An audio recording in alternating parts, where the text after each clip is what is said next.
kalau saya ada air, saya akan dapat produce hydrogen ion. Okay, siapa produce hydrogen ion? Maksudnya kita akan dapat detectnya sebagai asid. Okay, jelasannya. Okay.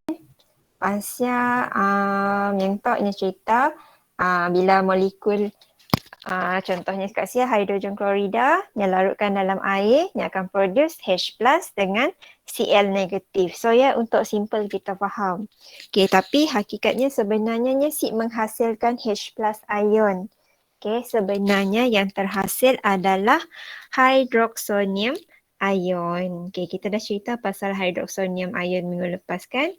So, hydroxonium ion adalah ion yang terbentuk apabila H+ tu tadi yang nak membentuk ikatan dengan H2O. Okay, tapi nya datang tanpa membawa elektron. Okay, nya datang, nya nak pola ikatan kovalen tapi nya ada elektron. So, nya akan pinjam elektron yang ada dekat oksigen. Okay, kalau masih ingat, itu adalah ikatan datif. So, ikatan datif kita dah bincang last week. So, ikatan datif tu adalah yang kedua ikatan kovalen ataupun ikatan koordinatan yang terbentuk apabila nya nak membentuk ikatan dengan H2O ya, tapi nya si membawa apa-apa elektron. So, nya pinjam elektron daripada H2O. Alright.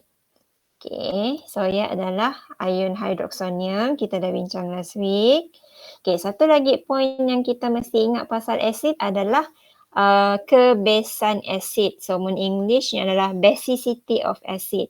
Okay, asid tapi ada base. Okay, adalah kebesan kat situ ataupun basicity kat situ merujuk kepada berapa banyak H+ ion yang akan dapat terbentuk apabila satu molekul ionized in water. So, untuk basicity, kita mesti faham yang ada 3. You have monoprotic, diprotic dengan triprotic. So, monoprotic tu daripada nama pun sepatutnya dah beri hint kan. So, mono maksudnya hanya ada satu. Satu apa? Satu H+ yang akan terbentuk apabila satu molekulnya ionized. Okay, kat situ diproticnya ada 2 lah. So, di maksudnya 2. Then triprotic. So, kalau triproticnya ada 3 H+. Yes. Bye, Nina.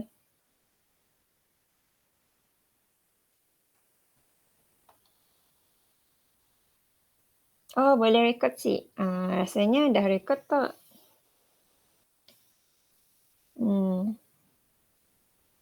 Sekejap. Dah rekod. Yang last week cikgu dah share kan recording last week?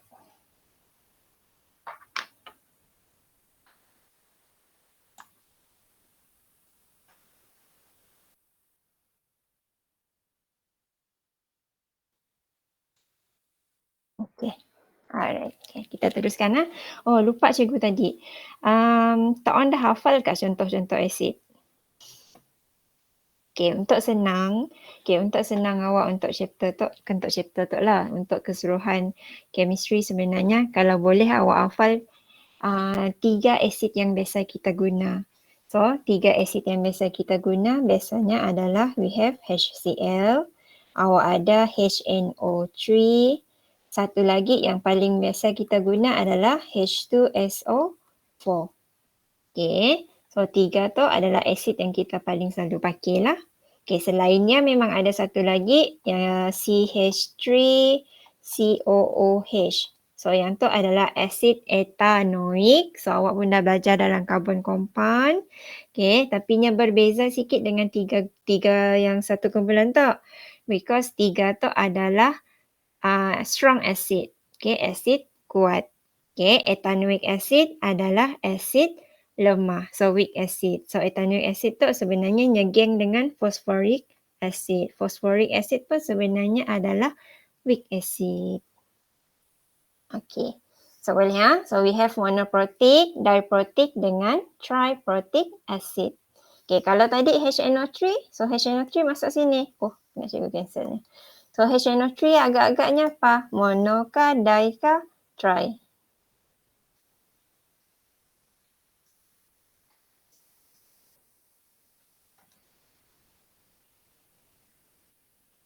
Okay, ambil HNO3 ya. So kalau HNO3 ya, kita ionkan, yang ionize in water, awak rasa ni akan jadi 1H plus kah, 2H plus or 3H plus? This one HNO3.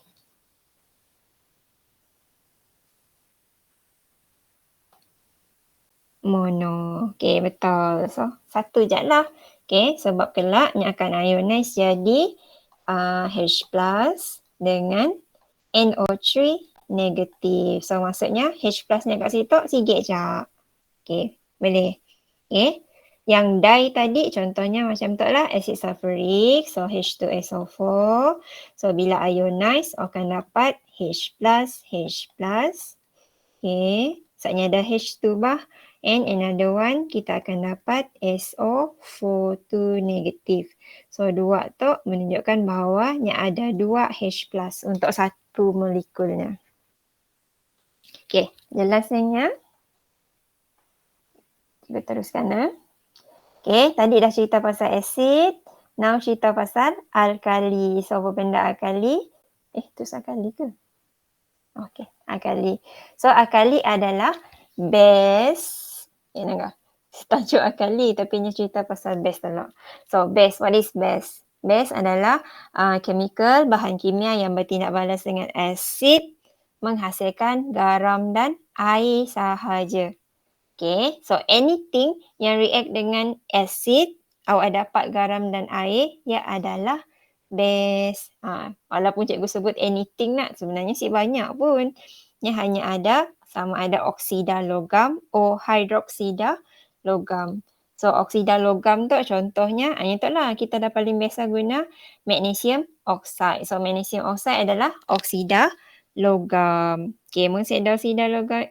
Apa lagi contoh oksida logam lain yang kita biasa guna juga adalah CuO.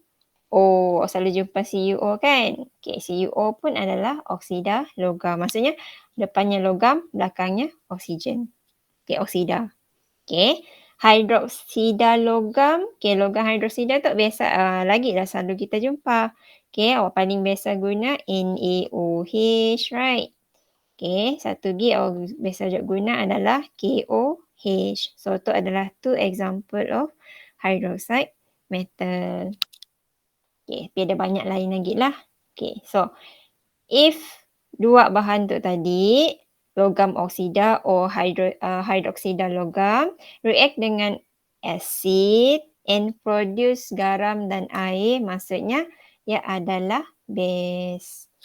Okay, so apa benda pula? Untuk contohnya lah.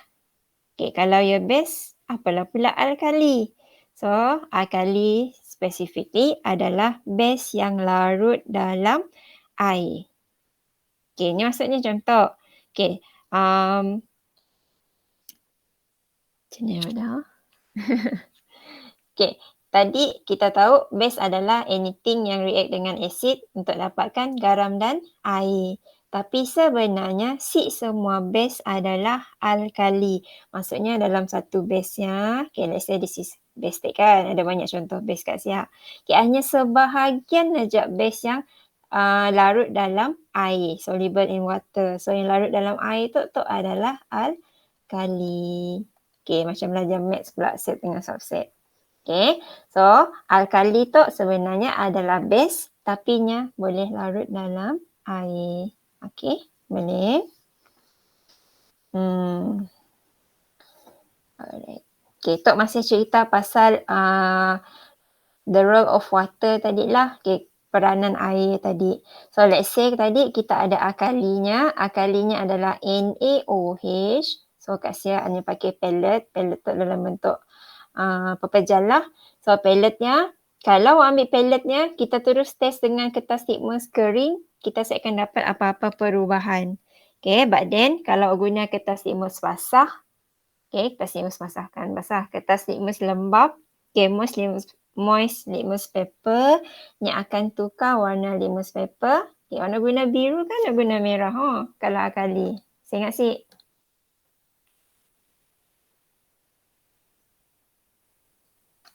Biru nak cikgu. Biru. So, guna biru ni akan change jadi merah. Oh. Balik lah. Red to blue. Red to blue. Red to blue. Yes, kena guna red litmus paper. Baru akan tukar jadi biru. Okay, boleh . Kalau biru ke merah, ia adalah untuk test kehadiran asid. Okay, boleh dah ya. Ingat dah ya. Okay, settle. Okay, si ionizing water. Kalau saya ada air, ni saya dapat ionize. Jadi saya dapat ionize, kita akan dapat test nilai pH ataupun any acidic propertiesnya. Alright. Okay, akali. Okay, bahan kimia yang mengion dalam air untuk menghasilkan ion hidroksida. Okay, itu pair dengan tarifan acid tadi. So, acid is a chemical substance that ionize in water to produce hydrogen ion. So, akali lain sikit. So, akali also chemical substance yang ionize in water. Tapi now nya bukan produce hydrogen ion. Nya produce hydroxide ion. Okay, so Reza, kalau asid ada H+, akali mesti ada OH. Okay, ni ajak cara kita nak bezakannya. Okay, this one example. Okay, ammonia, kalau larutkan dalam air akan dapat amonium. So, amonium kat situ pun last week kita dah bincang. Okay, itu pun adalah ada ikatan datif. Okay. So, ammonia walaupun dari segi formula yang tu ramai student confused. So, bila ammonia, kan tadi juga ada bila akali yang mesti ionize in water to produce hydroxide ion. Jadi, untuk KOH dengan NaOH, biasanya student tak ada masalah. Sebabnya nampak guys ya, dalam formulanya ada OH. So, bila ionize in water, confirm lah situ akan jadi OH negatif, K positif, Na positif. So, toknya saya ada masalah. Tapi bila kita bincang pasal amonia, ni ada amonia, ni ada amonia merupakan akali cikgu. Dengan formulanya, saya ada OH pun. Okay. But then awak kena faham.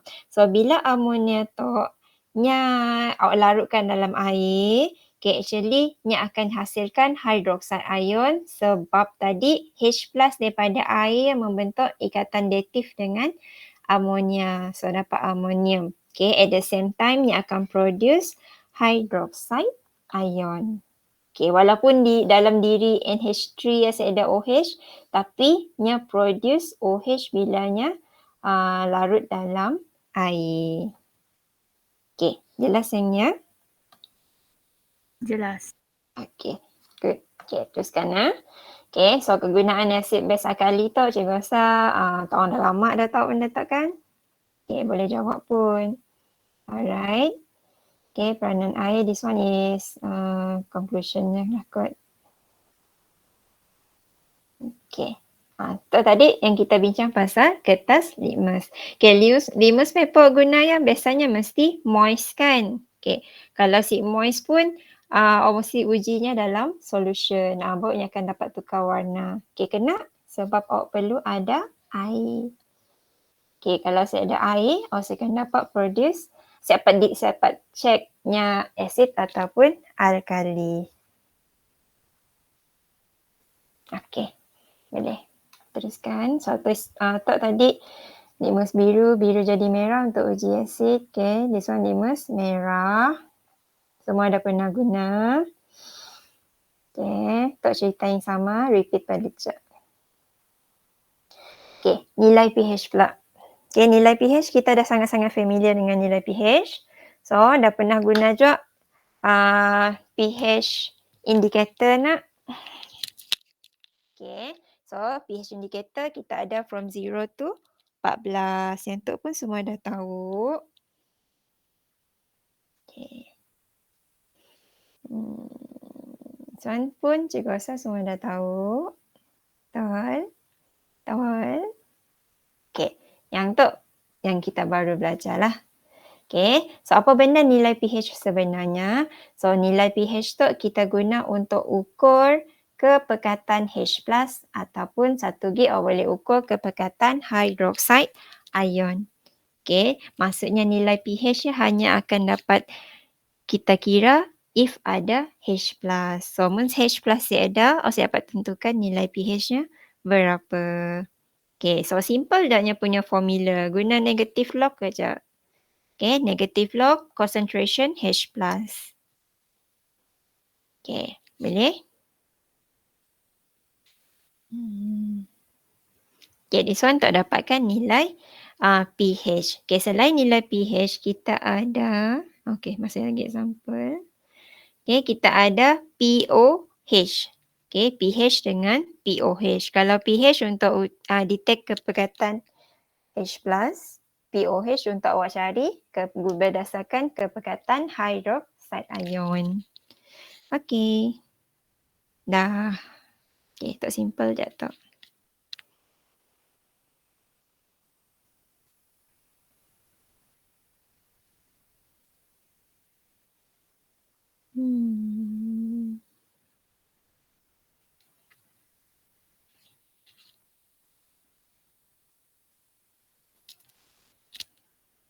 Okay, boleh?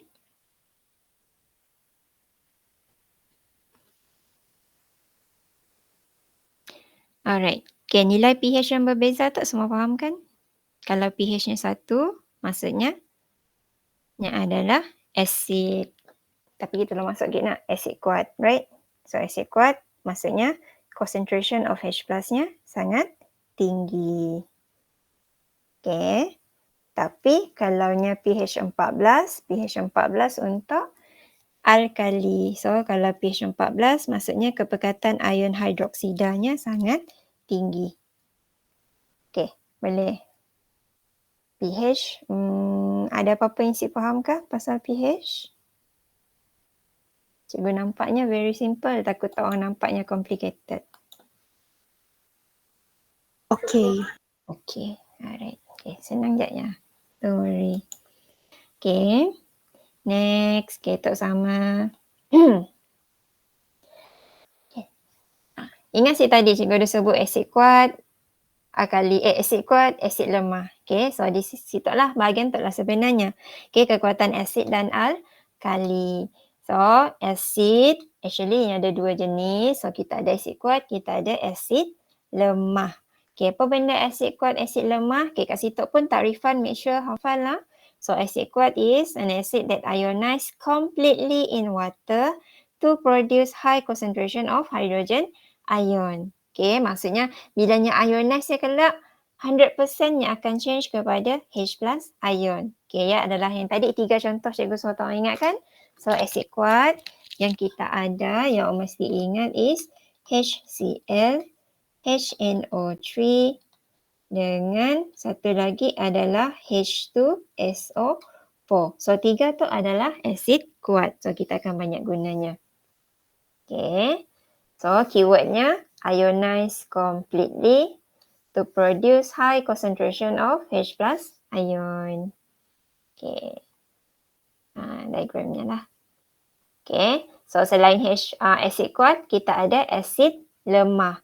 So, asid lemah, asid yang mengion separa, ionize partially in water to produce low concentration of hydrogen ion. Okay, jangan confuse kat situ. Walaupun yang padah separa ya kan. Separa tu bukan yang maksud half yang akan jadi H+. Okay, sebenarnya sikit je yang ionize to produce H+. Yang lain kebanyakannya, majoritinya masih dalam bentuk molekul. Okay. So, bila sikit je yang ionize, okay, contoh kat situ kan, yang hanya produce 1.54% je akan ionize. So, maksudnya, dalam arti kata lain, daripada 100 ya, hanya satu molekul asid etanoik mengion kepada H+. Okay. Jadi, untuk asid lemah, kebanyakan asidnya masih dalam bentuk molekul. So, sikit je akan dapat H+. So, bila H+-nya sikit, tu akan efek kepada nilai pH. So, kalau concentration H+-nya rendah, akan dapat nilai pH yang tinggi. Tapi tingginya sik dah lebih sampai 7 kan.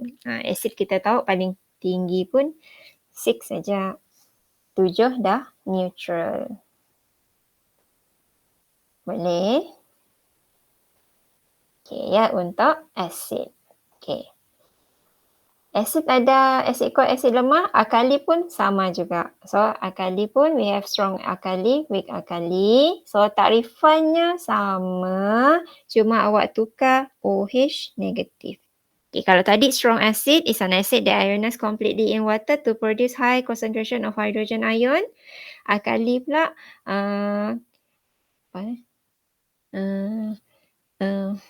is an alkali that ionizes completely in water to produce high concentration of hydroxide ion. Okay, yang tu pun membantu if awak hafal contohnya, kita ada dua alkali kuat yang biasa kita guna. Sila lain lah, NaOH dengan KOH. Okay, ini yang biasa kita guna. Okay, yang tu pun situasinya sama macam tadi. So, bilanya ionizing water, bila masuk je dalam air, semua 100% akan jadi H+. Semua 100% akan jadi, contohnya untuk NaOH, 100% akan jadi OH negatif dengan Na positif. Okay, contohlah.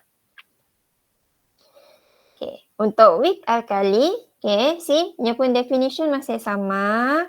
Alkali that ionize partially in water to produce low concentration of hydroxide ion. So, alkali lemah, kita ingat satu contoh je lah, senang, NH3. So, amonia.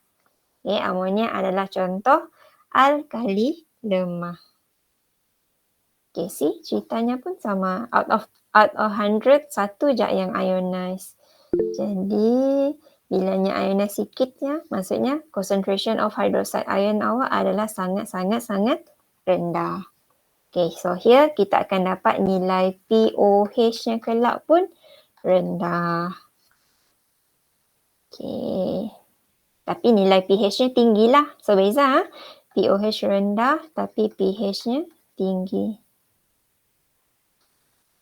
Okay. Boleh? Boleh. Okay. So, cikgu teruskan. Sifat kimia, asid dan alkali. So, sifat tu ada dua lah. Sifat fizik and sifat kimia. Okay. Physical properties semua saya ada masalah cikgu rasa. Physical properties kita dah belajar daripada sekolah rendah gitu dah. Asid masam, tukar litmus paper blue kepada merah. And semua tak. Semua kita dah tahu dah. Okay. For chemical properties kita nak tanggal dari segi tindak balasnya, dari segi reactionnya. So, for acidnya ada 3 reaction. Okay, so acid react with base. Okay, acid react with metal. Satu lagi nya react dengan metal karbonat. Okay, so kalau awak ingat 3 reaction tu, nya kelak akan keluar sekali lagi dekat chapter carbon compound. So, bila kita cerita pasal acid carboxylic pun sama juga tindak balasnya. So, react dengan base, metal and also carbonate metal. Okay, silakan chemical equation. Okay, nyata persamaan kimianya. So, this one dalam your textbook lah. Okay. Okay, dapat cikgu. See. Sekejap. Okay, yang tu pun kelak kita akan guna dalam bahagian garam. Okay, untuk penyediaan garam, kita akan pola tindak balas yang pertama tu. Okay, tu adalah to produce, kalau masih ingat, soluble salt, anak. But this one is base. Anak, asid dan alkali. Okay, boleh? Okay, yang tu asid tambah logam. So, asid tambah logam pun tu pun penyediaan garam. Okay, kalau kita tengok, tu adalah soluble salt tapi bukan anak. Okay. Okay ya, asid. Okay, tengok pula sifat kimia alkali.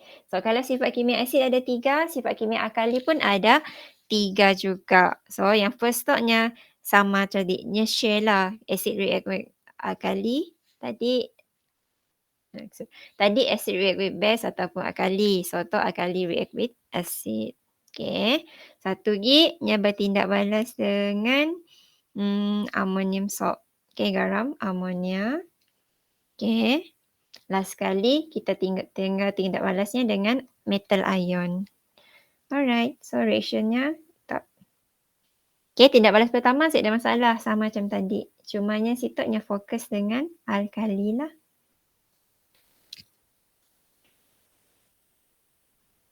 Okay, boleh ha?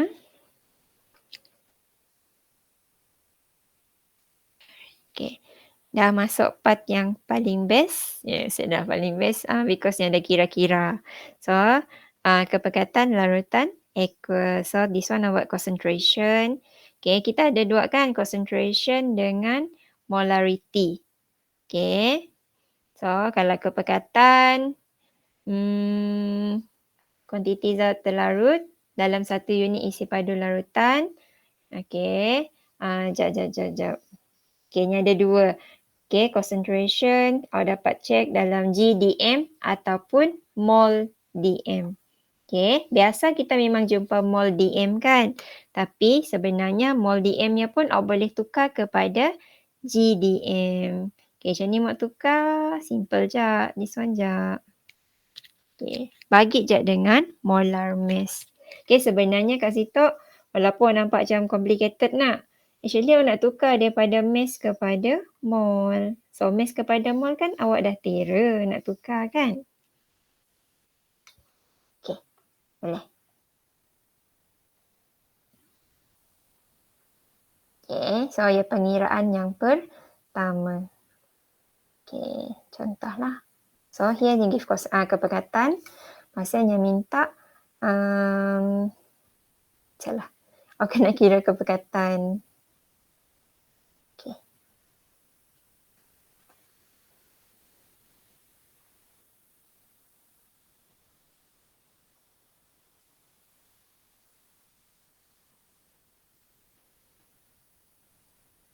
Okay, dah layan.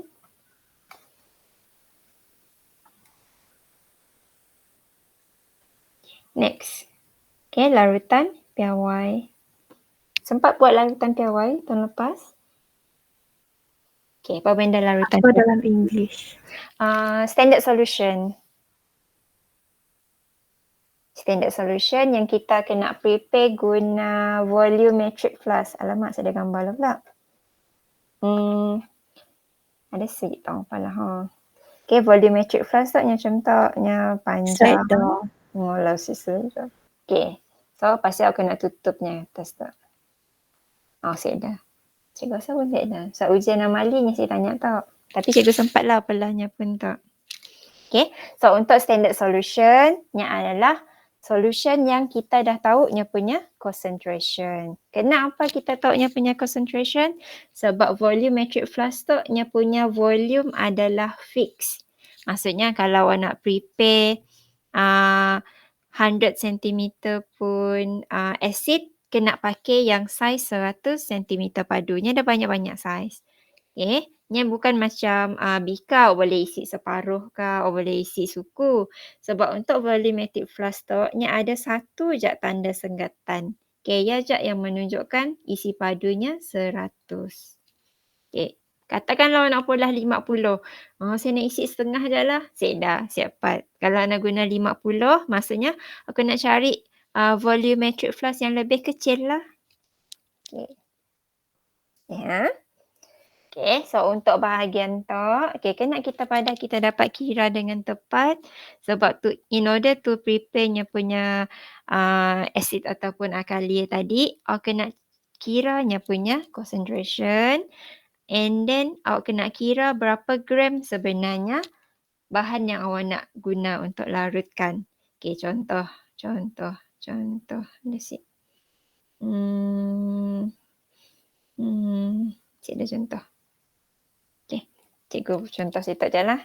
Okay, katakanlah awak nak sediakan HCl kan.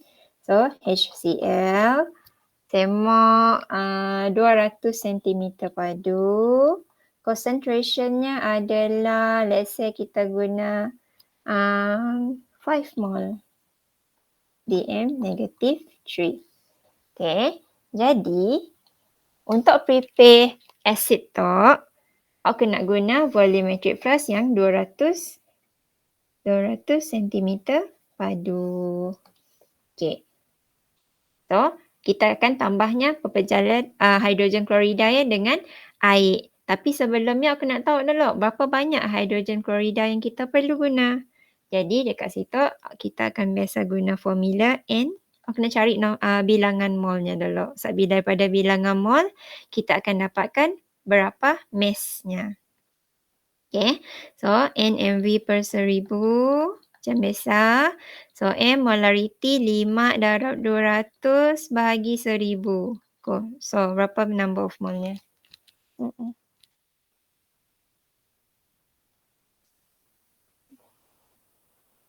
darab 200.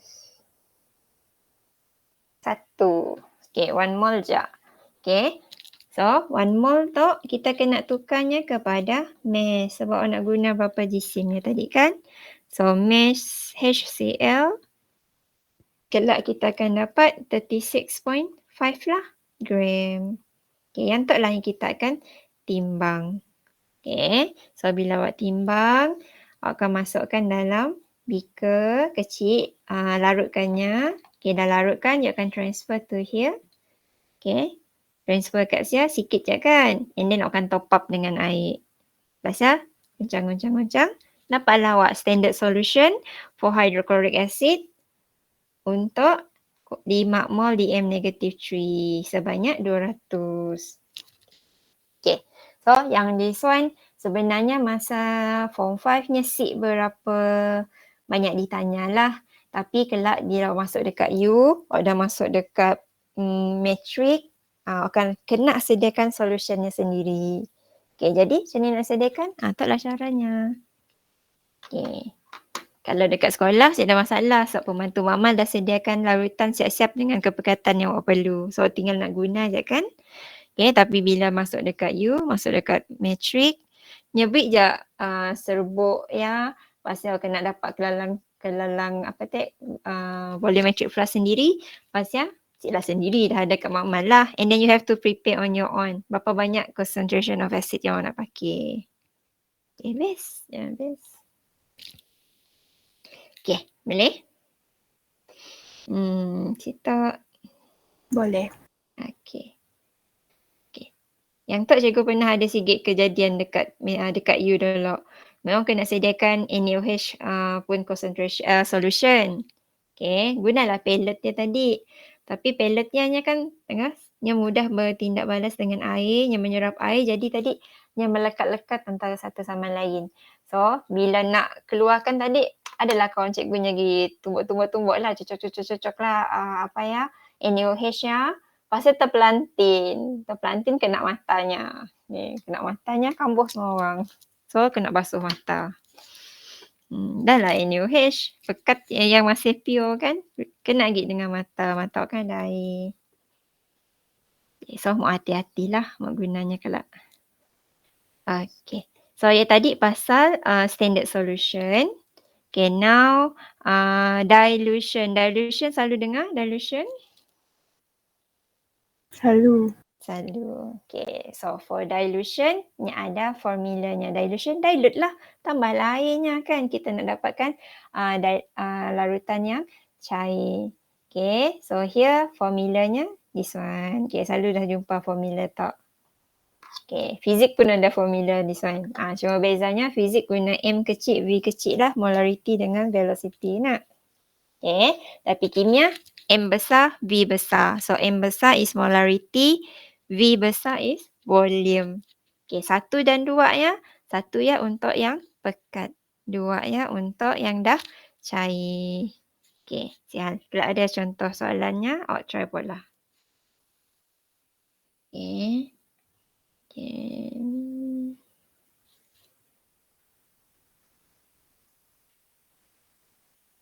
Lihat, satu contoh soalan. Kita nak tukar daripada 2 mol jadi 0.1 mol. So this one yang cair. Okay, so berapa banyak kita nak ambil yang pekatnya? Okay. So, hanya perlu guna 25 cm cubic. Okey, boleh. Okey, ni ada example lah. Semua tak dah pernah jumpa. Okey. Penetralan. Okey. Neutralization last year ada guna. Ada. Ingat cikgu. Okay. Penetralan reaction between acid dengan alkali to produce salt and water. Okay, semua dah tahu ya. Contoh pun dah familiar. Cuma cikgu nak highlight kat situ pengiraannya je. Oh, jauh pergi pengiraan. Okay, sebelumnya. Tu adalah aplikasinya. Semua dah tahu. Pernah keluar soalan SPM juga, aplikasi. Okay. Titration. Ya Allah, special lah buretnya. Bengkok-bengkok. Okay. Cikgu harap semua dah pernah pola titration. Rasanya daripada menengah rendah pun tak dah pola titration. Okay, dalam titration kita ada guna indikator kan? So, indikator paling glamour, kita biasa guna phenolphthalein. Phenolphthalein warna apa?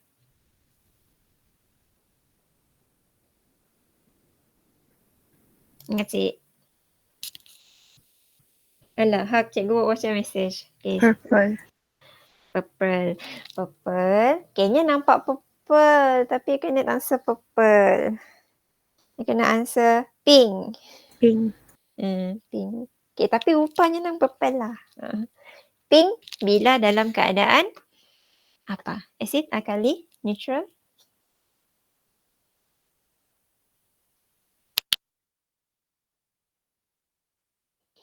Okay, pink dalam keadaan alkali.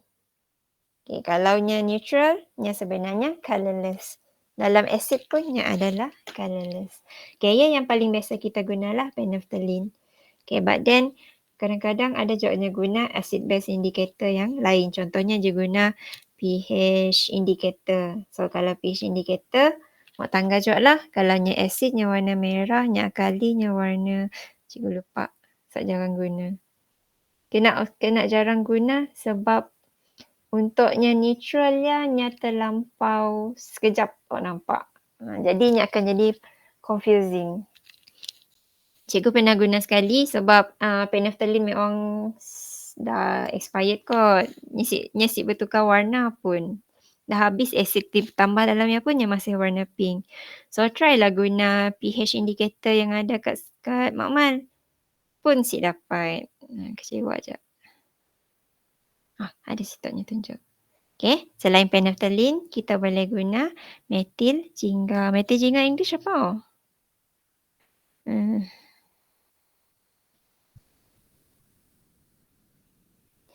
Cikgu lupa.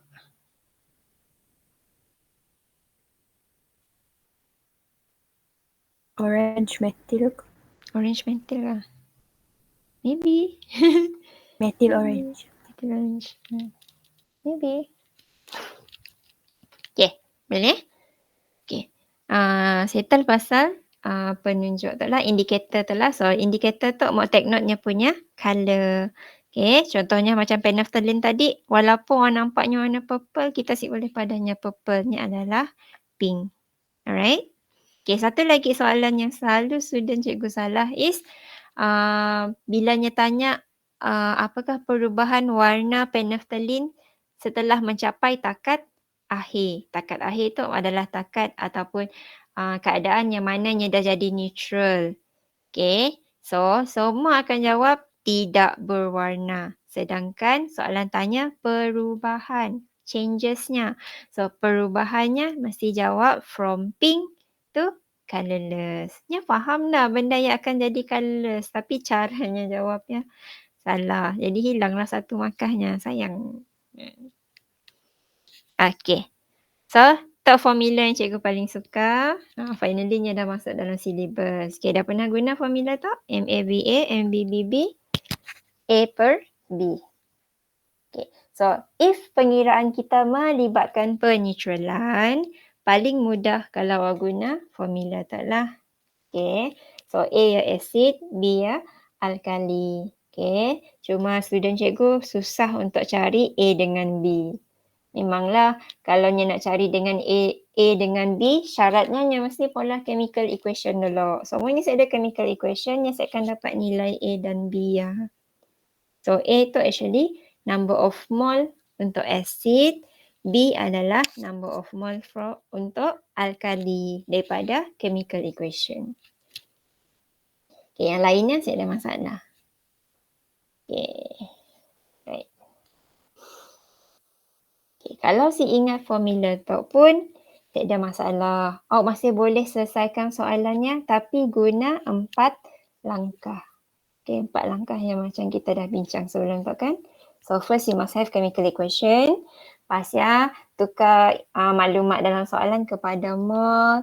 And then you have to find the mole ratio. Dah dapat mole ratio, awak tukar pergi kepada apa yang soalan minta. Concentration kah, volume kah. Okay, pun boleh juga guna 4 step. Cuma panjang lah. Okay, kalau guna tu, awak dapat polahnya dalam 2 step je anda terus dapat jawapan. Okay. Contoh.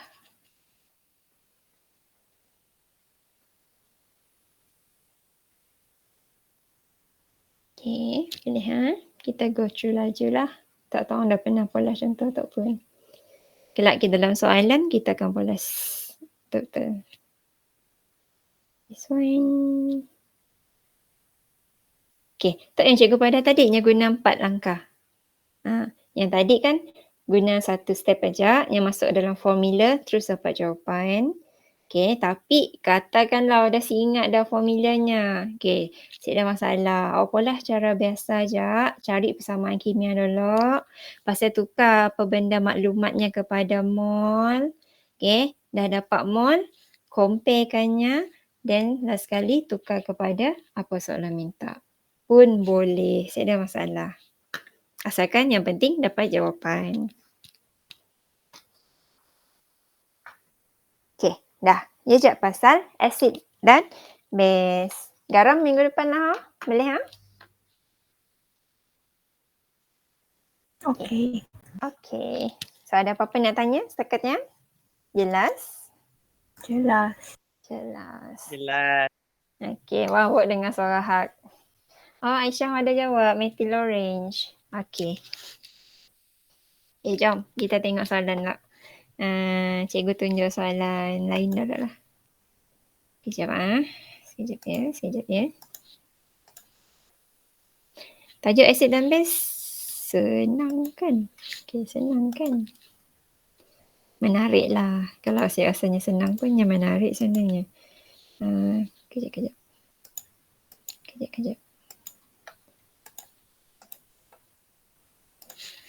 Okay. Okay, situ asyik banyak lah soalannya. Okay, tengok sekejap. Okay. So, which of the following is weak alkali and strong acid? Okay, cari. Nak ni weak acid. Nak ni weak alkali and strong acid. Okay, pergi. Hak jawab. Hak je kena. Saya bagi bangsa hari tu. Lukman, bolehkah?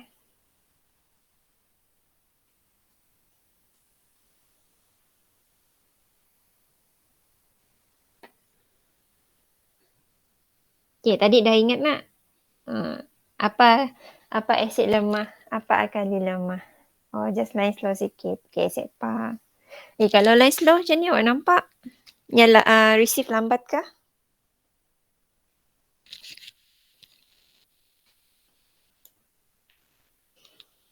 Okay. Aisyah jawab B. Amonia dengan asid sulfuric. Setuju? Okay.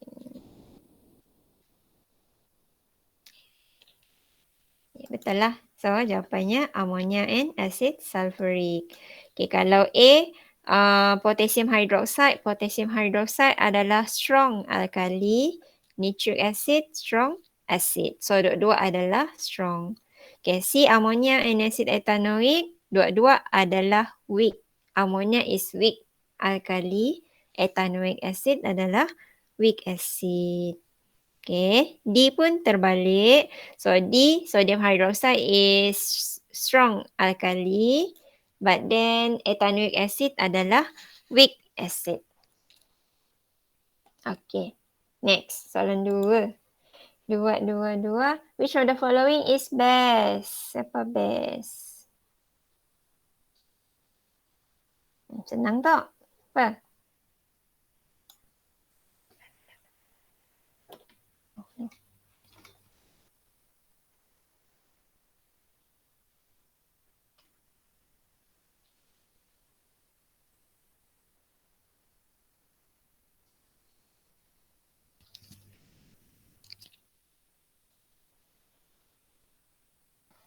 Okay, C. Hai Waida. Baking soda. Okay, baking soda. Boleh. Okay, apple juice is acid. Soft drink pun acid. Garam buluh? Acid ke kali? Sorry. Ke neutral? Neutral je dosa. Okay, boleh. Soalan 2. Soalan 3. Alah, tak nak garam. Garam. Oh, okay, skip. Okay, this one boleh. Okay, which pair is matched correctly? Ammonia 13. Ethanoic 6. Sodium hydroxide 8. Okay, dah.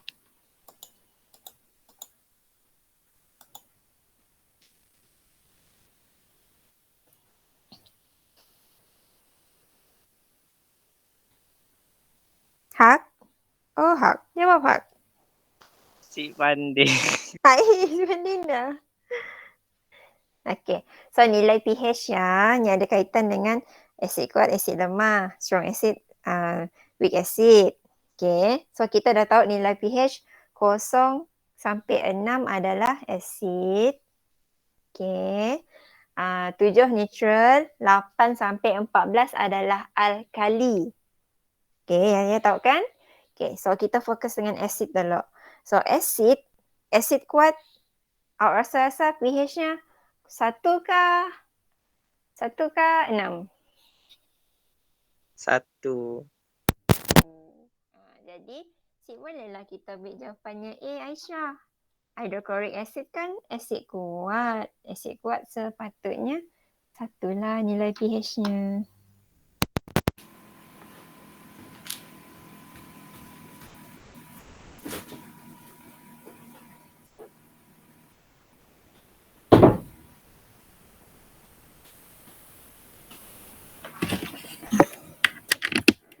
Okay, Wahidah jawab C. Asid ethanoic kita beri pH 6. Boleh si? 6 masih asid si? Masih. Masih asid. And asid ethanoic adalah asid lemah. So bolehlah pH 6. Okay, faham ah? Okay, untuk B ya. B, natrium hydroxide memang alkali. So memang pH-nya 8 ke atas lah. Okay, tapi kena B salah. Sodium hydroxide is strong alkali. So kalaunya strong alkali, sepatutnya nilai pH-nya tinggi. So sepatutnya dapat 14.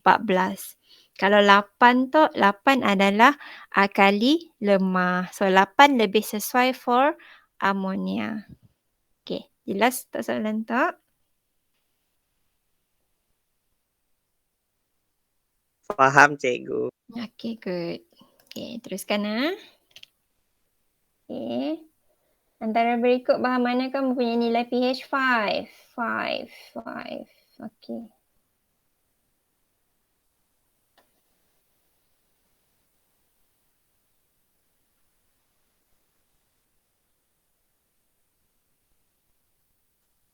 Five, acid.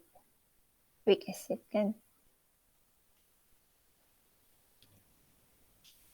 C, coffee. Yes, boleh. Okay, kalau B ya, B carbatory Kalau bateri guna sulfuric acid. So sulfuric acid adalah asid kuat. So pH-nya 1, 2. Baking soda, alkali, bleach acid. Tapi ni adalah strong acid. Okay. So answernya jawapannya memang C. Ya. Okay. 7. Okay. Tak senang. Okay. Antara berikut yang manakah asid yang mengion secara lengkap dalam air? Apa?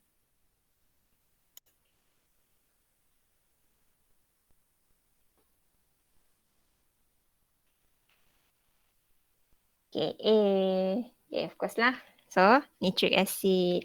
Okay, keywordnya Kak Sia, mengion secara lengkap. Ionize completely. So, ionize completely mesti asid kuat.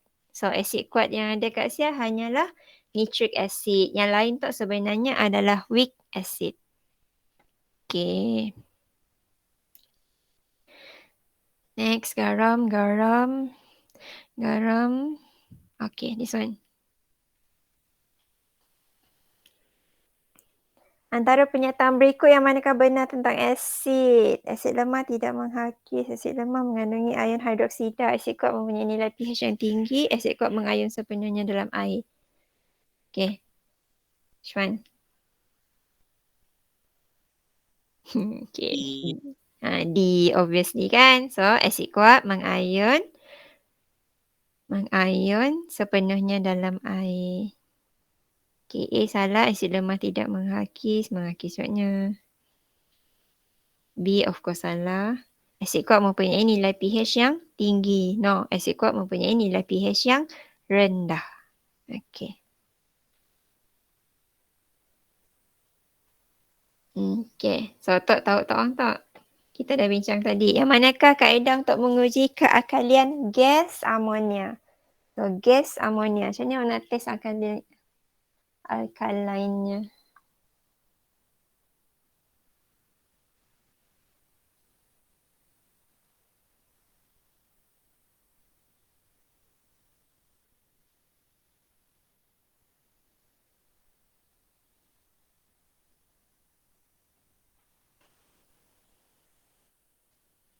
C ke cikgu? C, menggunakan kertas litmus merah lembab. Okay, betul. C. Okay. Okay, dah bincang tadi kan? Okay, C jawapannya. Okay, pernah dengarkah kertas kobalt klorida kontangnya? Dengar tak cikgu? Pernah dengar. Tahu C gunanya apa? C. Okay, kobalt klorida kontang untuk menguji kehadiran air.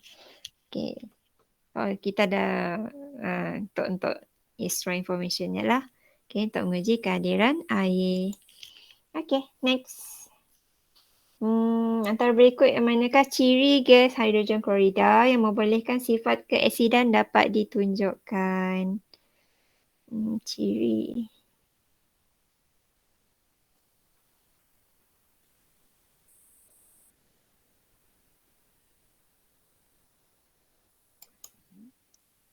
D kah?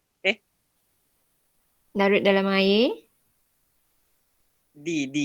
D, mengion dalam air, menghasilkan ion hidrogen. Okay, betul.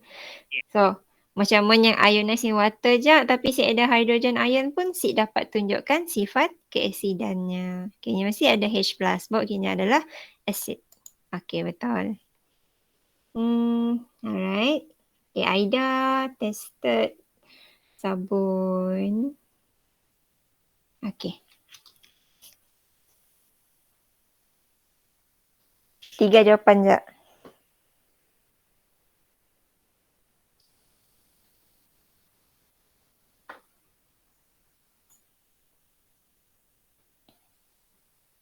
A. A. Betul lah. Ion hidroksida tidak hadir. Yes. Betul. Ion hidrogen tidak hadir. Hidrogen untuk asid. Sabun adalah alkali. Ion sabun tidak hadir. Ion sabun tidak hadir. Ion sabun ada. Nak? Sabun, Oh, sabun kan ada anion sabunnya, yang ada kepala, ada ekor ya. Okey, teruskan. Yang manakah benar tentang asid etanoik? Etanoik.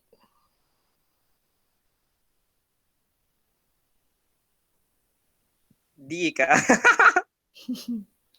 Menghasilkan kepekatan ion hidrogen yang rendah apabila mengion dalam air. Okey, betul. So, asid etanoik kan asid lemah. So, bilanya asid lemah, nya ionize to produce low concentration of hydrogen ion. Okey, kalau mengion sepenuhnya tu adalah asid kuat. B ya, asid kuat. A pun adalah asid kuat. Okey, darjah penceraian 100% tu maksudnya ionize completely. So, A, B dan C sebenarnya cerita pasal strong acid. Sedangkan ethanoic acid adalah weak acid. Faham sikit nak cikgu pada penting untuk hafal contoh acid tadi. Untuk soalan macam tu lah. Mau si tahu ethanoic acid yang strong ke weak? Asyik kan dapat jawab soalannya. Okay. Next. Yang main formula pula dah. Okay, which of the A. following is weak acid? Okay, A.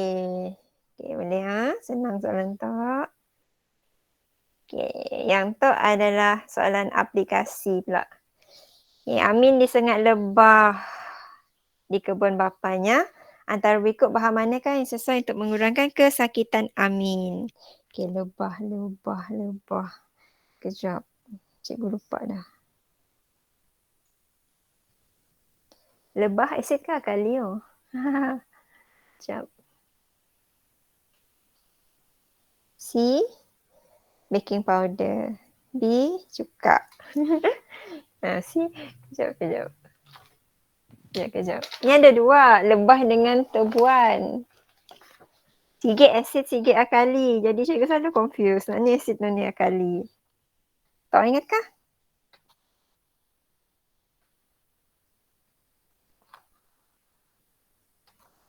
Cik ingat. Okey. Kejap. Wait masa cikgu. Cikgu tengah cari dalam buku lah. Sampai jumpa Syah. Lomba siapa pada lok.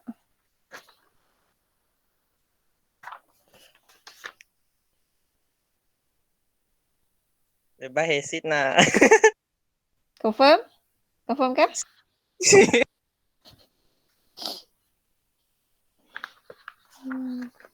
Cikgu ingat. Cheers.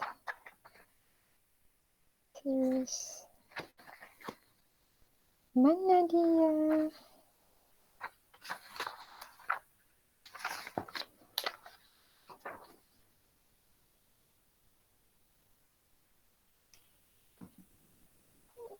Dalam buku rujukan cikgu saya dah. Dalam buku teks tak? Sampai dah jumpa Syah.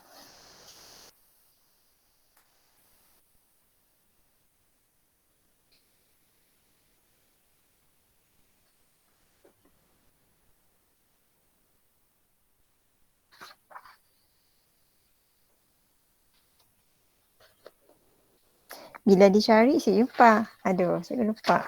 Kak Ivy lah, boleh?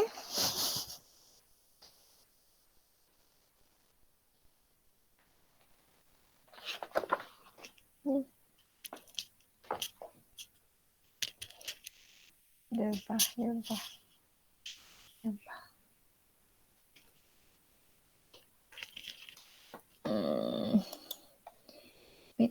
Wait. Bab 6.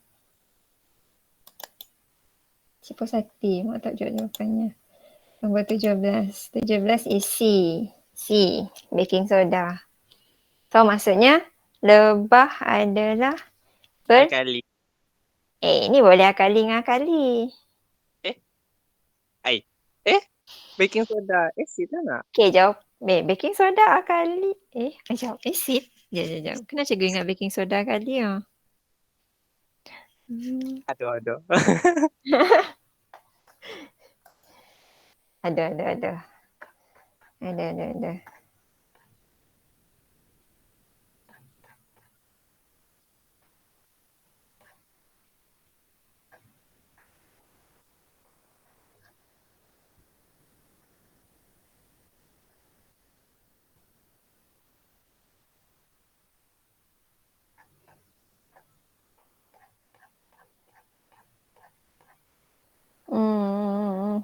Where is it?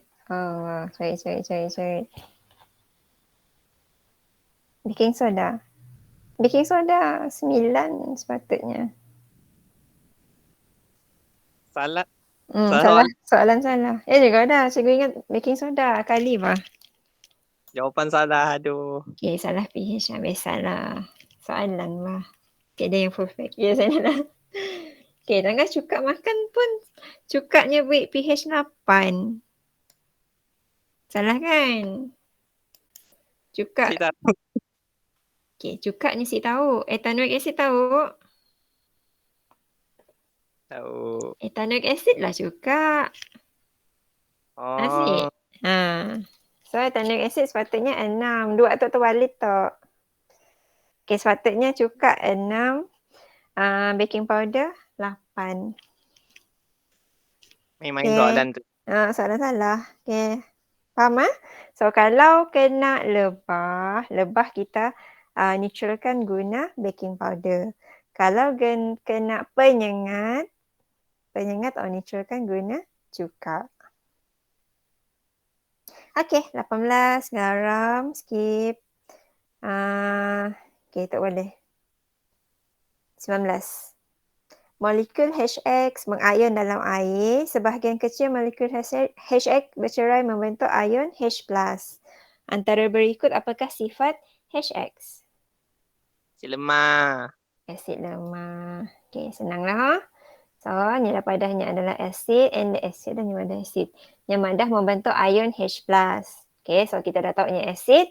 Pasal yang madah sebahagian kecil sahaja. So, sebahagian kecil, asid lemah lah. Okay, teruskan.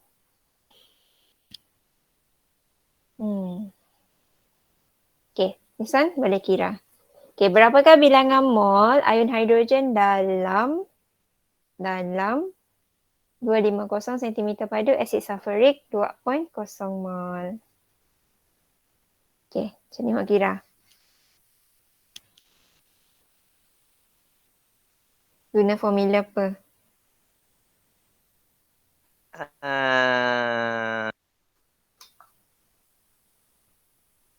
Yang volume kah cikgu?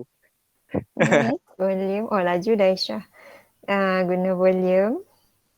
Yes, ada volume, ada concentration. Cik cukup volume aja. Kena guna concentration sekali.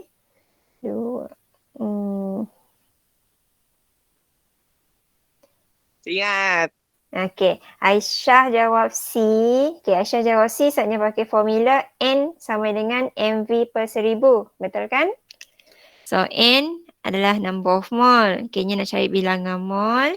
Okay, kita guna kepekatan 2 isi padu 200. So, formulanya N sama dengan MV per 1000. Okay, cikgu siapa conteng kat siap. So, catat balik now. Okay, so dapatlah jawapannya 0.5. Tapi, mau hati-hati. This is sulfuric acid. Sulfuric acid is diprotic acid. So, 0.5 kena darab lagi dengan 2. 1. Jawapannya 1. Okay, hati-hati soalan macam tu. Jelas kena jawapannya 1? Cik faham. Okay, sekejap. Mana? Okay. Aisyah jelas. Adakah whiteboard? Ada. Yep.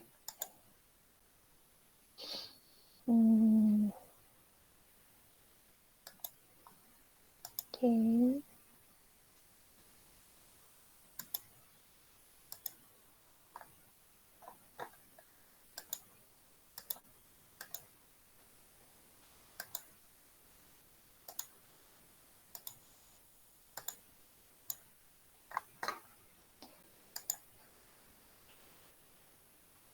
Okay, macam ni pengiraannya. So, pengiraannya tadi macam senang je pengiraannya sebenarnya. Okay, so awak diberi maklumat kepekatan, awak diberi maklumat isi padu. So, kepekatan tadi adalah berapa Kepekatan 2.0 mol. Isi padu 250. So, bila ada kepekatan, bila ada isi padu, sebenarnya kita dah boleh kira bilangan mol. So, macam ni nak cari bilangan mol, guna N sama dengan MV per 1000. Okay, M kepekatan tadi 2. Is it? Okay. So V adalah 250. So darab 250 bahagi dengan 1000. So situ kita dah dapat 0.5 mol. Okay.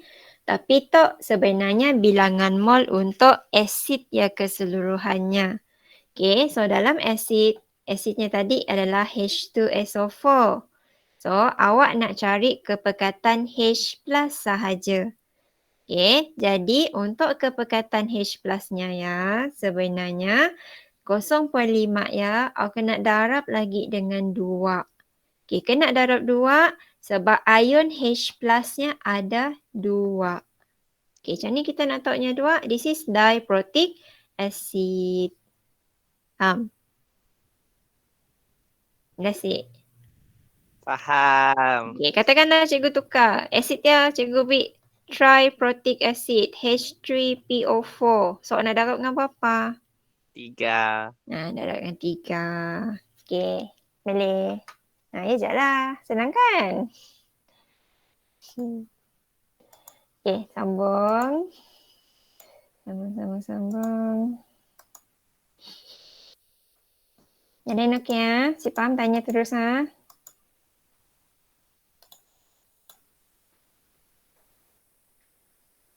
Okay, this one. Try.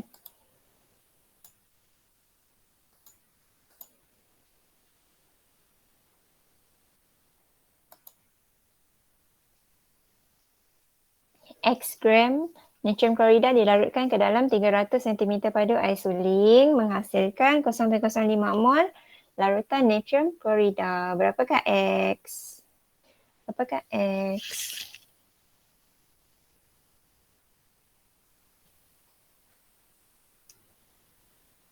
Apa tu cikgu? Oh, apa Ada X? soalan. Berapakah nilai X ya? Berapa gram ya?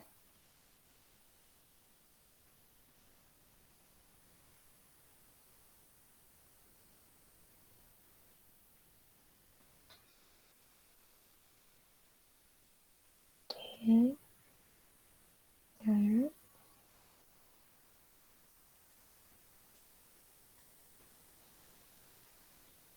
Okay, dah. Kita dapat jawapan.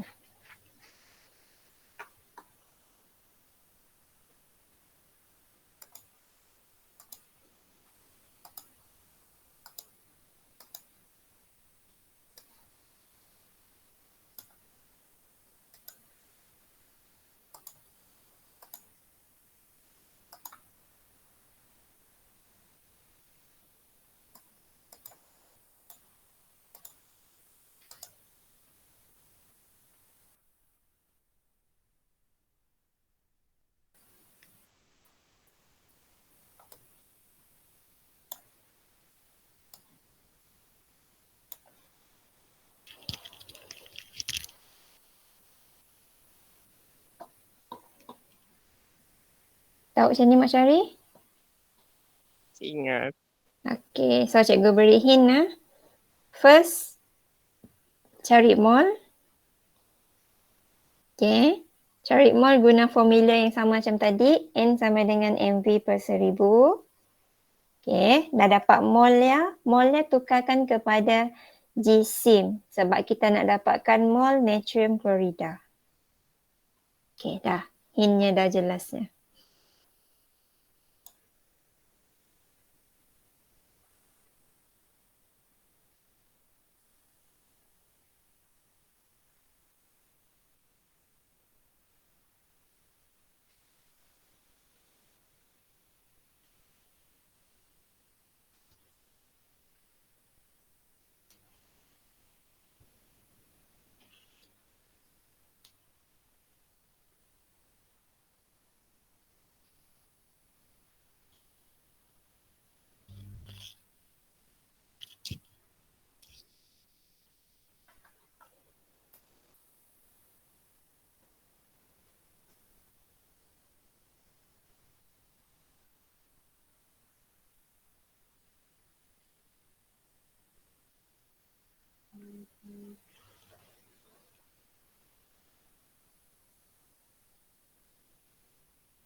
Kak cikgu.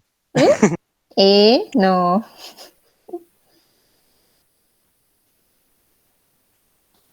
Okay, siapa tak?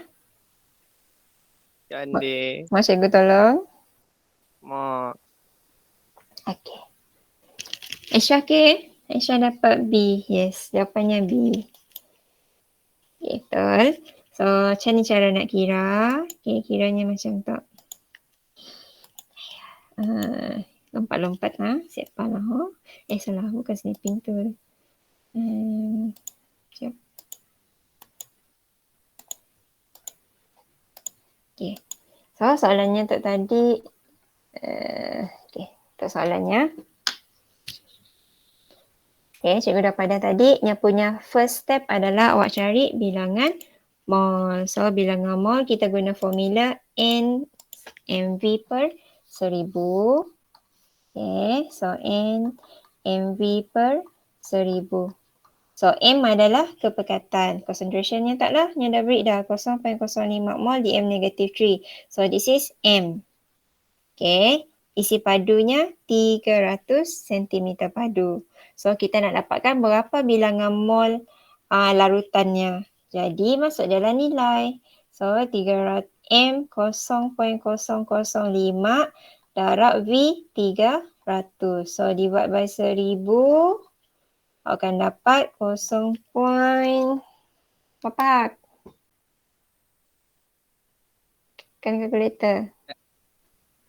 0.0015 mol.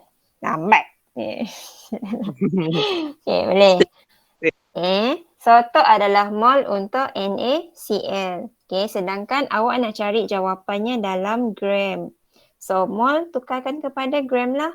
So, mass NaCl sama dengan mol darabkan. So, mol kepada mass kan kita perlu darab RMM. So, RMM Na 23, Cl 35.5. So, tekan kalkulator. Dapat jawapannya 0.08775. Jelas? Okay, this one adalah gram. Tapi dalam pilihan jawapannya ada 0.088. Ni dah bunda. Okay. Dapat ke?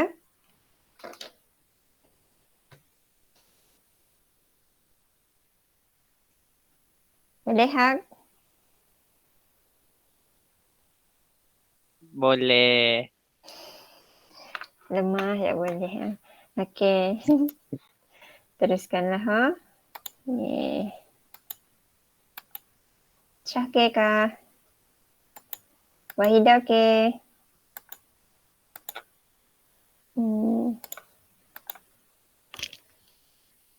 Okay, pengiraan lagi.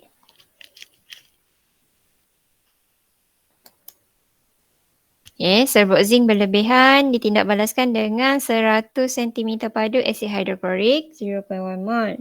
Okay, berapakah isi padu gas yang terhasil pada keadaan bilik? Okay. So,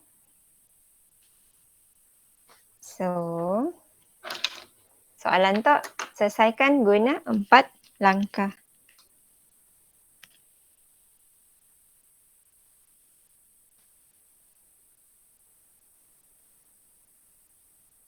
So first kena ada persamaan kimia dulu. Okay, chemical equation, apa-apa yang bertindak balas. And then awak tukar maklumatnya kepada mol. So maklumat apa? 100 dengan 0.1 mol ya, tukar kepada mol. And then you compare the mol. Last sekali, tukar mol zinc kepada bukan tukar mol zinc. Tukar mol gasnya kepada isi padu.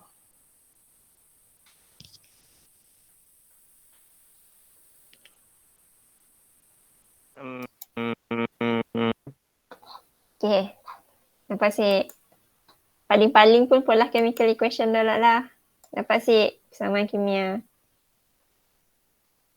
Saya dapat C cikgu.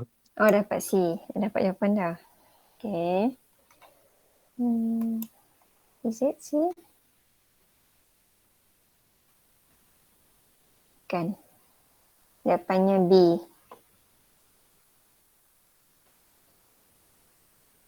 Bola. Awak dapat double. Kenapa dapat double? Yang lain dapat C juga ke?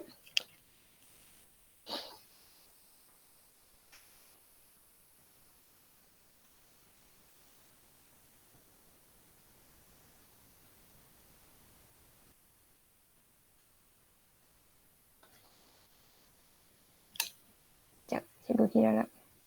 Saya rasa ya cikgu. Ya lah cikgu kan laju tinggi ke? Main tembak lah ya. Okay, berapa mal nak dapat?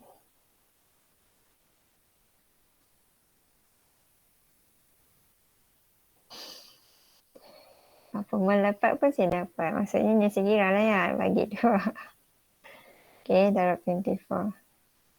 Okay, jawapannya B. Bola. Aisyah okay.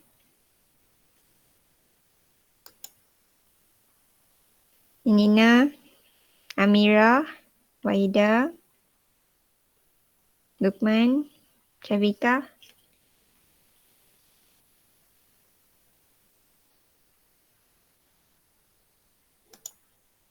Okay.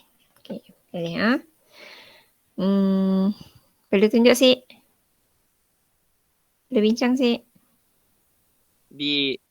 Apa tu jawapan D ke cikgu? Bola. Bola. 0.12 DM3. Oh, okay. Apa yang okeynya? Macam mana dapat B? Kena cikgu kantai lah. Sekejap Yang lain okey. Yang lain yang si bertanya ya. Cikgu si taknya faham si. Okey. Yang dah faham kita bincang sekejap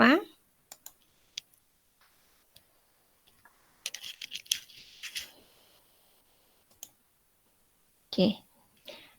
Cikgu dah paste belum?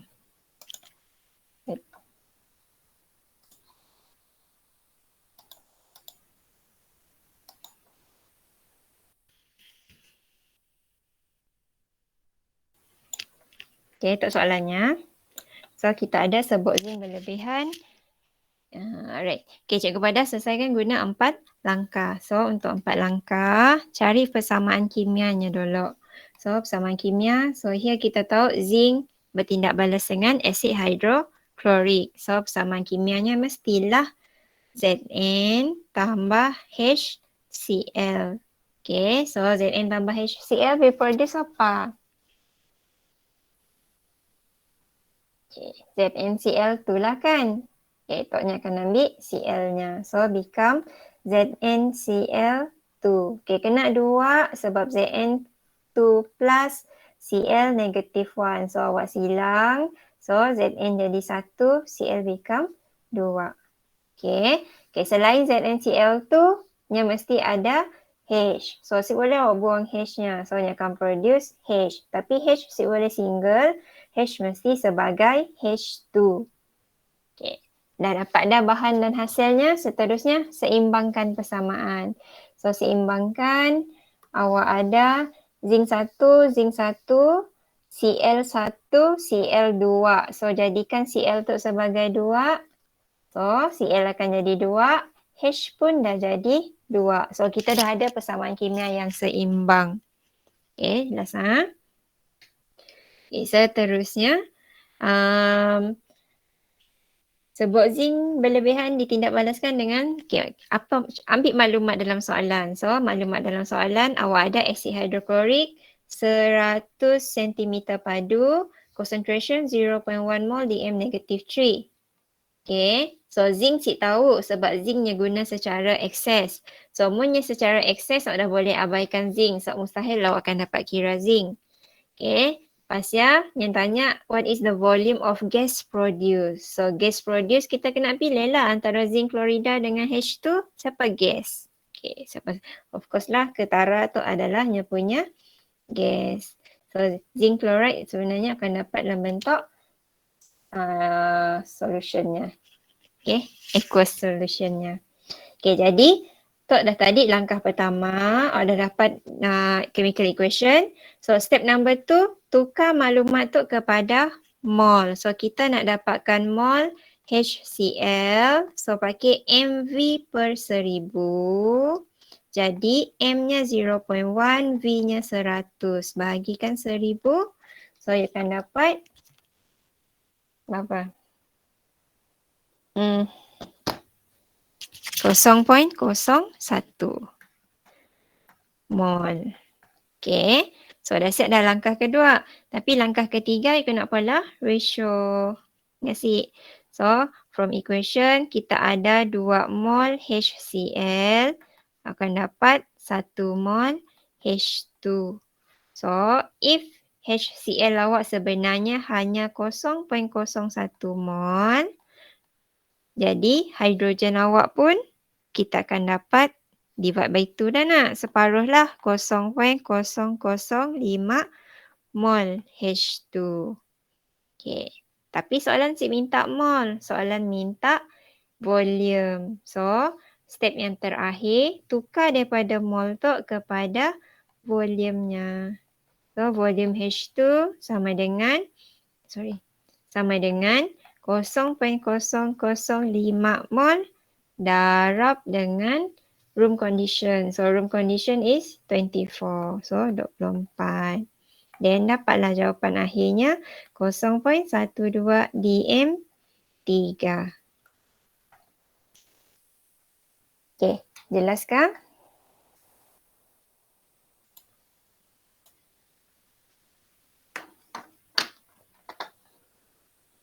Jelas. Okay, good. Yeah, cikgu pakai copy paste je lah, senang. Sebab mau kira kan. Okay, soalan 23. Sekejap cikgu copy lah.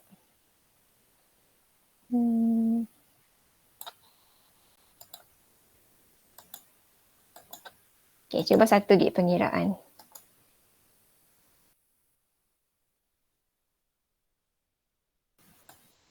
Nampak ke? Clear ke? Okay, ambil soalan dulu lah. So, Faizal ingin menyediakan 250 cm padu larutan natrium hidroksida 0.3 mol. Okay, berapakah jisim natrium hidroksida yang Faizal perlukan untuk menghasilkan larutan tersebut? Okay, soalan 23 tu sama macam soalan yang tadi yang kita dah bincangnya, yang HCl ya.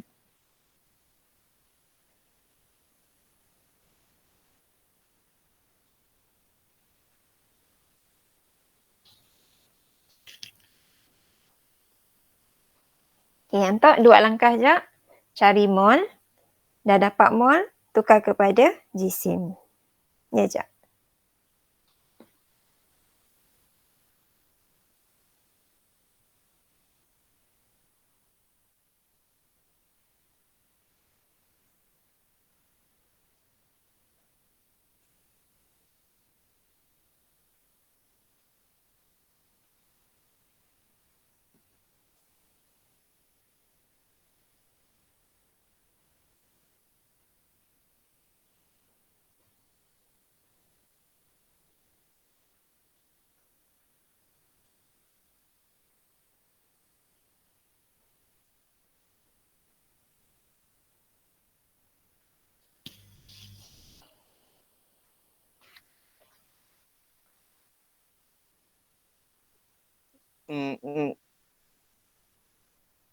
Dah, dapat?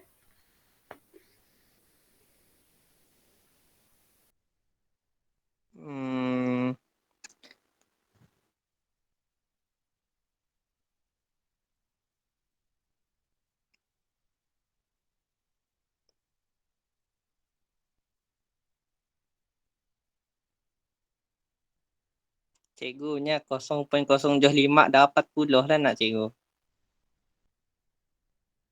0.075. 0.075 darab 40. Yes, betul. 40, is it 40? 6, 7, 8, 9, 10. 40. 3. Jawapannya 3. Rasanya lah. Okay, betul lah ya. Finally. Okay, yang lain dapat 3. Jawapannya 3.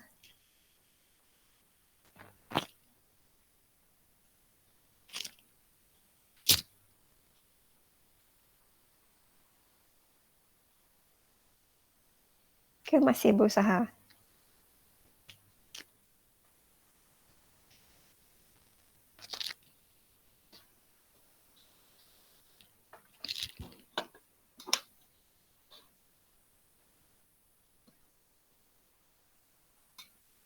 Okay kah?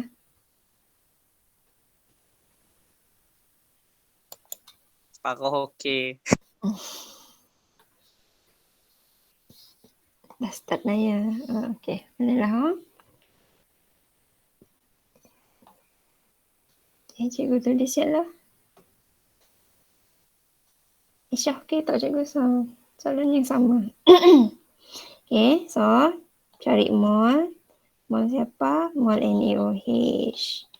So sama dengan MV M0.3 V250 bahagi 1000. So akan dapat jawapannya apa Tek Hak? 0.075 mol. Okay, so dah dapat molnya. Tukarkan mol kepada jisim. So jisim NaOH sama dengan 0.075 mol darab dengan RMM. RMM-nya 23 tambah O16 tambah hidrogen 1. So final answer 3 gram. Okay. Jelas ha? Okay. Ada lagi sikit soalan lain? Okay, dah. Okay, tak ada style lain dik. Okay. Okay, formula lain dik lepas tak.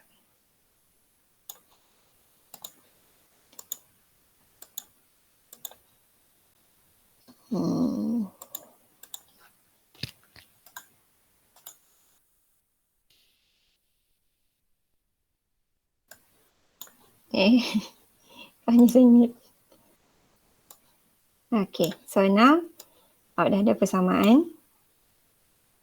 Ini minta ke perkataan asid hidroklorik yang diperlukan untuk menetralkan larutan kalium hidroksida.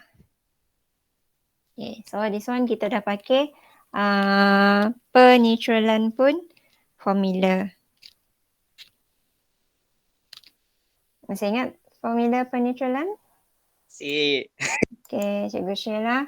So formula penetralan adalah MaVa molarity acid, volume of acid bahagi molarity of base, volume of base sama dengan A per B. Okay, ya formulanya lah. Okay, A awak ambil nombor depan acid, B awak ambil nombor depan alkali. Okay, cuba.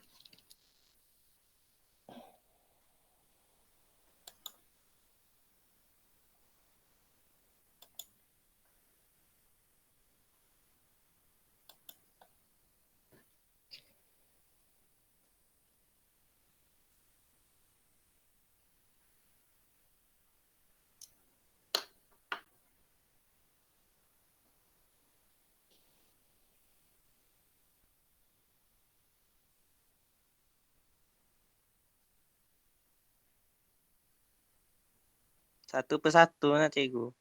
Okay, satu persatu. Betul?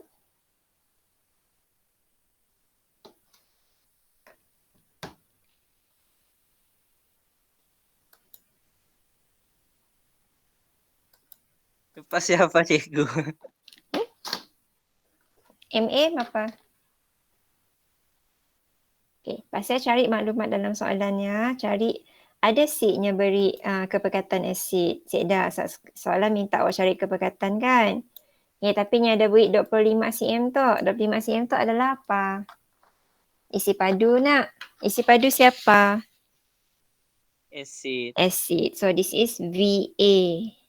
Okay. Yang diperlukan untuk menyusulkan 50 cm padu. Isi padu juga tak? Tapi isi padu alkali. So VB.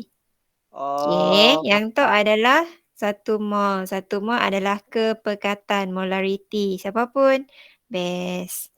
So sebenarnya awak kena cari kepekatan asid. Okay. 4.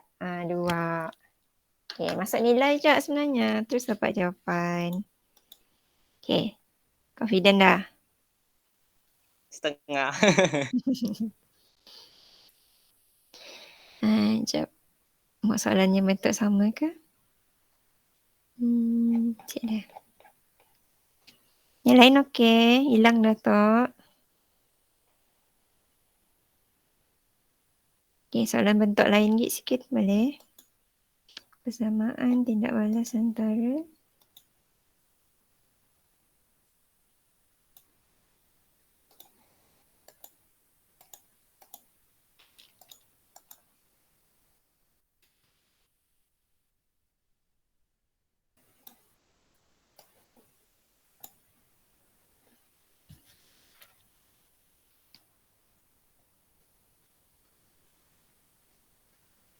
okay, yang tak guna 4 langkah.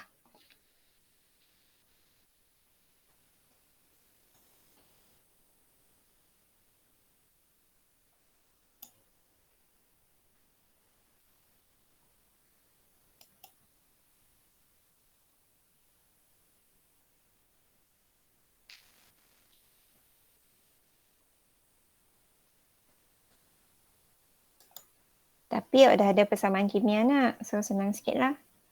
So asyik perlu pola persamaan. Terus kepada step yang kedua. So ada sikit maklumat yang boleh dapat tukar kepada mol.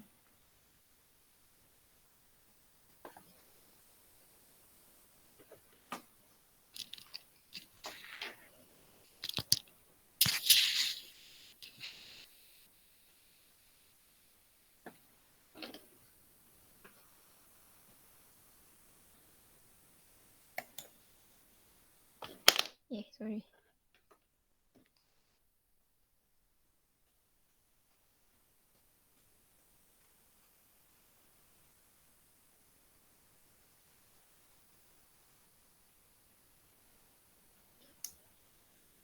Masih nampak habis jawapannya.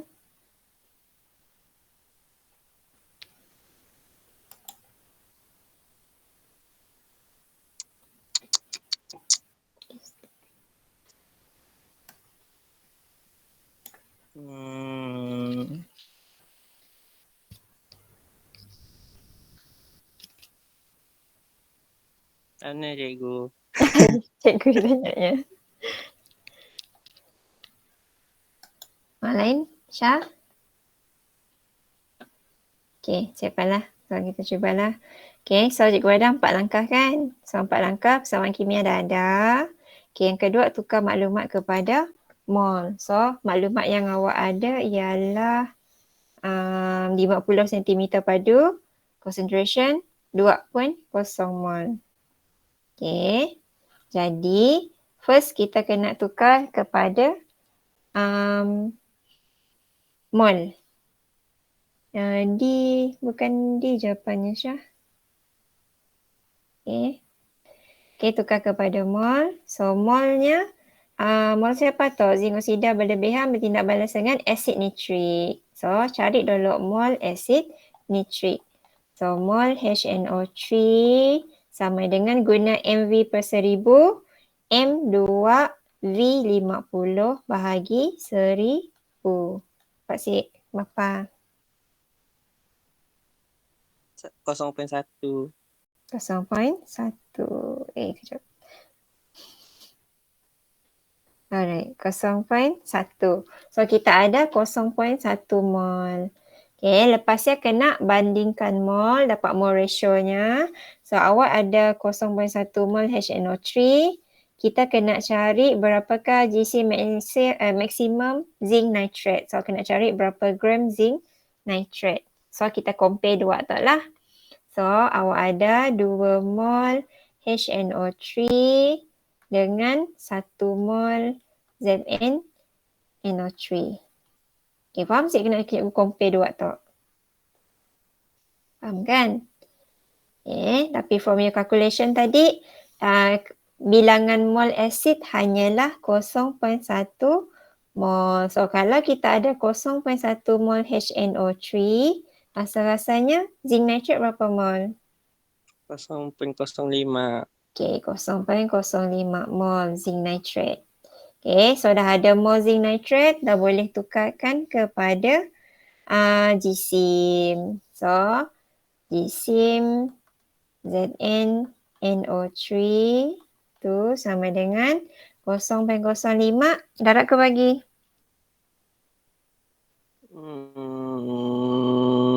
Darab. Darab.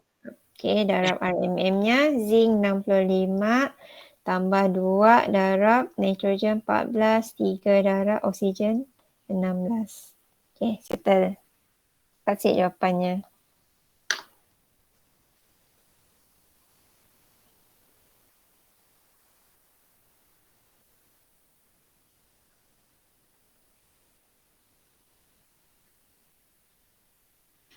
Betul lah jawapannya. Oh, cikgu lah salah. Aisyah dapat D tak nak? Cikgu dapat A. Okay, jawapannya D.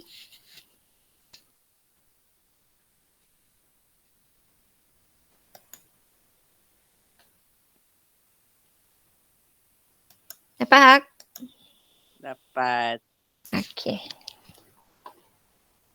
Masih boleh? Masih. Okay, teruskanlah ha. Okay.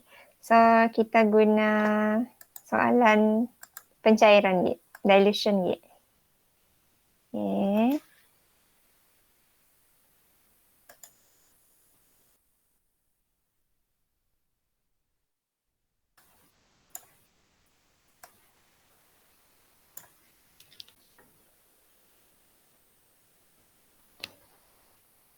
Okay, tu selesaikan soalan tu. Awak cek baca betul-betul soalan yang pada berapakah isi padu asid hidroklorik diperlukan untuk menyediakan 150 cm padu asid hidroklorik. So kalau awak perasan dua-dua tu adalah bahan yang sama. Jadi kalau bahan yang sama, ini nak nampak ke perkataannya berbeza. So tu adalah soalan pencairan. So kalau pencairan, kita akan pakai formula M1V1 equal to M2V2.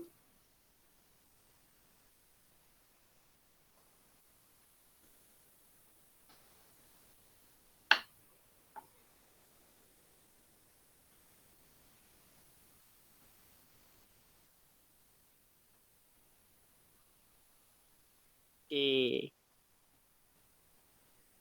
100. Okay, dah. Boleh ha? Senang soalannya. Okay pun. Okay. Cari lagi soalan lain.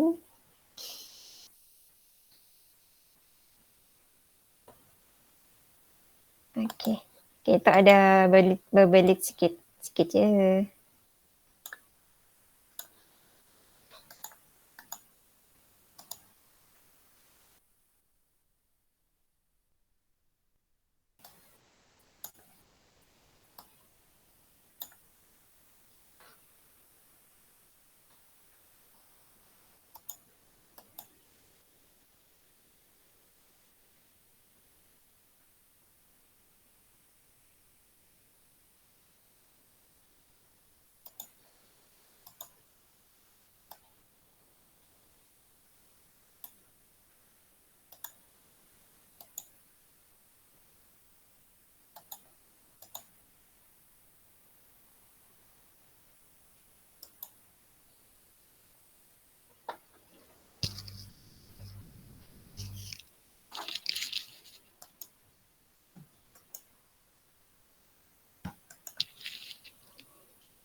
Boleh?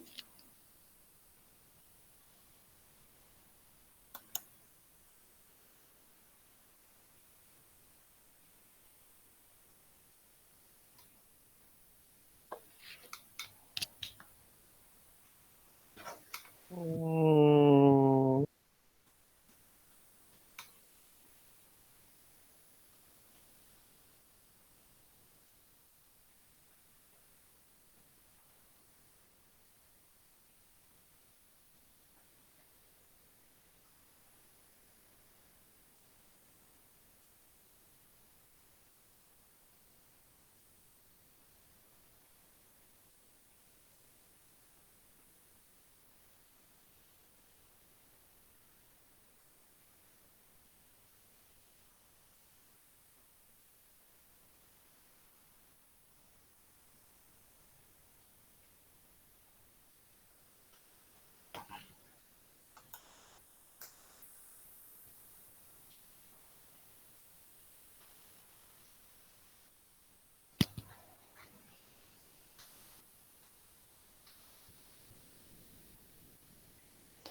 Okay, 4 langkah macam biasa.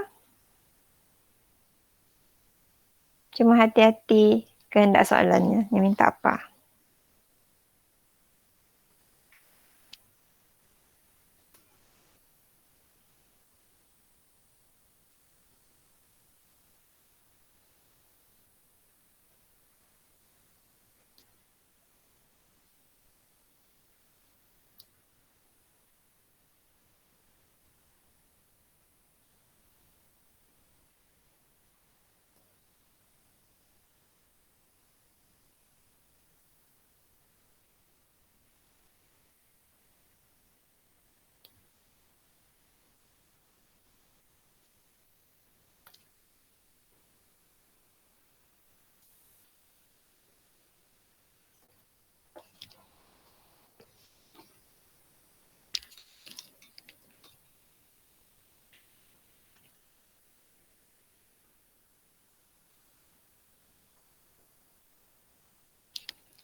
Okay, dapat cik?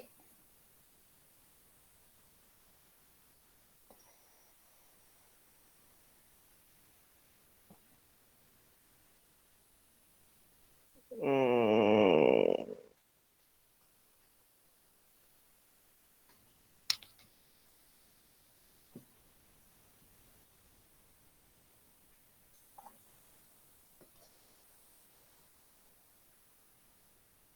Saya tahu cikgu.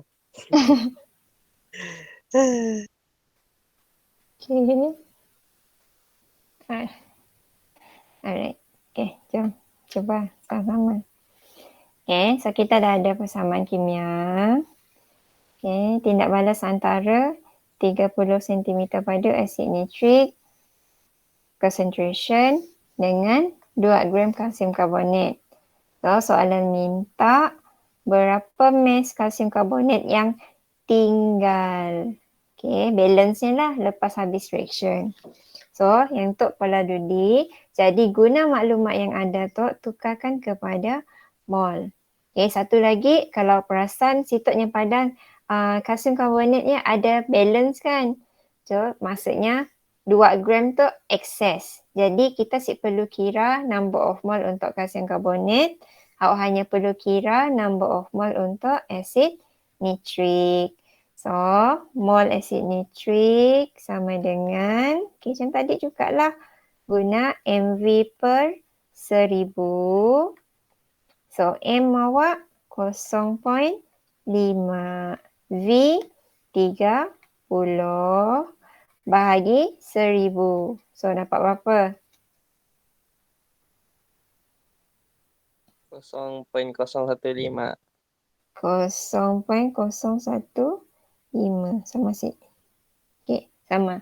So, dapat 0.015 mol. Okay, pasal kita compare mol. Awak nak compare nitric acid dengan kalsium karbonat. Jadi, kalau tengokkan from equation, awak ada 2 mol HNO3. Awak nak compare dengan 1 mol CaCO3. Boleh?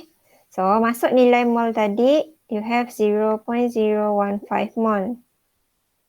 Okay, so berapa kita akan dapat untuk kalsium karbonat?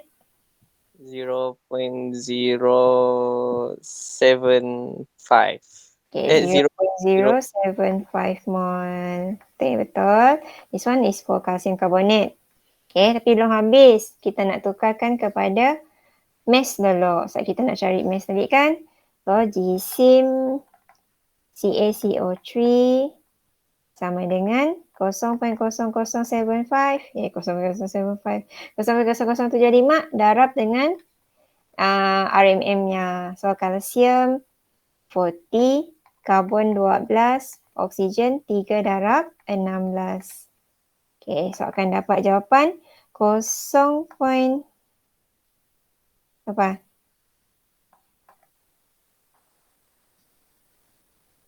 Tasik. Betul. Okay. Tapi, Cik dah pun pilihan jawapannya. Kena. Apa masalahnya?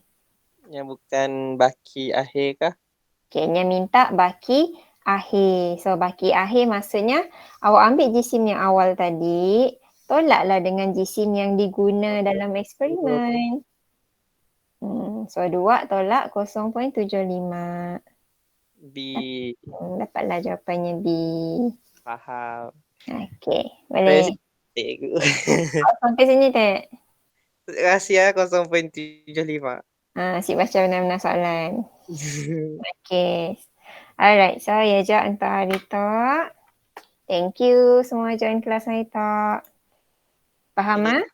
Faham. Okay. So take care. Jaga diri baik-baik. Jumpa minggu depan. Cikgu pun.